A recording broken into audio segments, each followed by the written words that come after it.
இந்த இஞ்சி துவையல் எப்படி பண்ணுறதுன்னு பார்ப்போம் வாங்க. இப்போ நம்ம இஞ்சி துவையல் தான் அரைக்க போகிறோம். அதுக்கு நான் இந்த அளவு இஞ்சி தொளி சீவி பொடியாக நறுக்கி வச்சுருக்கேன். அப்போ தான் இது வதங்கும் போது நல்லா வதங்கும். இதுக்கு ஒரு 4 வெள்ளைப்பூடு, இந்த அளவு உப்பு, 2 மிளகா.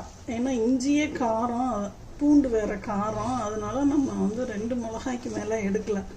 இந்த அளவு தேங்காய் வச்சிங்கன்னா சாதத்தில் போட்டு பண்ணி சாப்பிடும்போது நல்லாயிருக்கும். இல்லை இந்த தேங்காய் இல்லாமையும் நம்ம அரைச்சிக்கிடலாம். இதுக்கு புளி தேவை. பாருங்க, நான் இந்த அளவு புளி எடுத்து வச்சுருக்கேன்.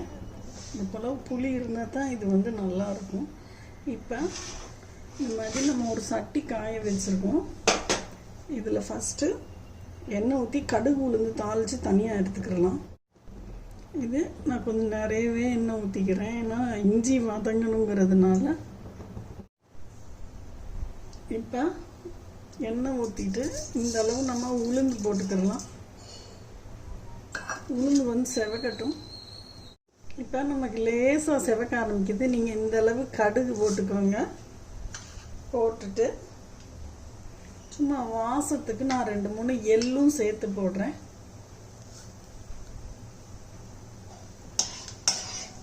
கடுகு வெடிக்கட்டும். வெடிக்குது.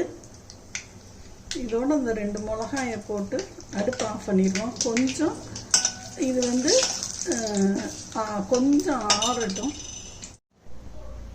இப்போ நம்ம இந்த கிண்ணத்தில் இந்த கடுகு உளுந்து இந்த மிளகா வத்தல் தாளிச்சதை ஊற்றிக்கிடலாம்.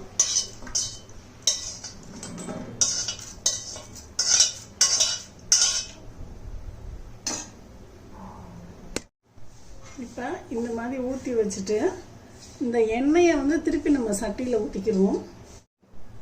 இங்கே பாருங்கள், நம்ம கடுகு உளுந்து மிளகா வத்தல் பண்ணதுக்கு நிறைய எண்ணெய் இருக்குது. இதை நம்ம வடிகட்டி ஊற்றிடுவோம். ஏன்னா எள்ளும் உள்ளே விழுகுது.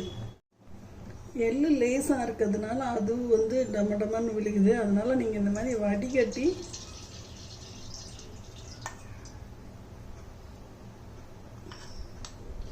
ஊற்றிக்கோங்க. இப்போ நம்ம அந்த கடுகு உளுந்து தாளித்த எண்ணெய் தான். இப்போ நம்ம இந்த இஞ்சியை ஃபுல்லும் போட்டிருப்போம். லைட்டாக வாஷ் பண்ணியிருக்கேன். நிறையா வாஷ் பண்ணால் அந்த பால்லாம் போயிடும். 4 வெள்ளைப்பூடு, இந்த அளவு இஞ்சி நல்லா வதங்கணும். அதுக்காக தான் நம்ம நிறைய எண்ணெய் நம்ம போட்டிருக்கோம். இது அந்த நல்லா வதங்கலைன்னா நம்ம அந்த துவையல் சாப்பிட முடியாது.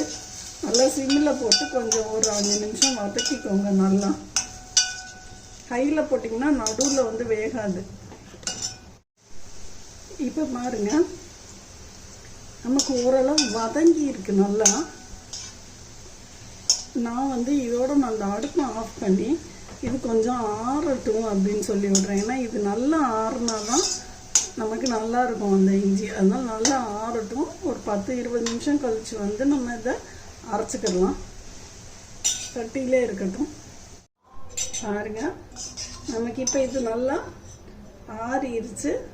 நமக்கு இஞ்சியும் நல்லா நசுங்கி கொடுக்குது. பாருங்க, நம்மளே உடைக்கிற அளவு இந்த இஞ்சி இருக்குது. நல்லா வதங்கி இருக்கு. இப்போ இதான் நம்ம மிக்சியில் போட்டுக்கிடலாம். இப்போ நான் இந்த மாதிரி ஒரு மிக்சி எடுத்து வச்சுருக்கேன். இப்போ நம்ம நிறைய எண்ணெய் தான் ஊற்றி வதக்கி இருக்கோம். இந்த எண்ணெயோடு இந்த இதில் ஊற்றிக்கோங்க. எண்ணெய் கம்மி பண்ண வேணாம். எப்படியும் நம்ம சாதத்தில் எண்ணெய் ஊற்றி தான் நம்ம சாப்பிடணும். எண்ணெயோட பாருங்க, நமக்கு நல்லா இவ்வளோ எண்ணெய் எக்ஸ்ட்ரா தான் இருக்கட்டும். இப்போ இதில் இந்த உப்பு இருக்குல்ல, இந்த அளவு உப்பு இதை நான் போட்டுறேன்.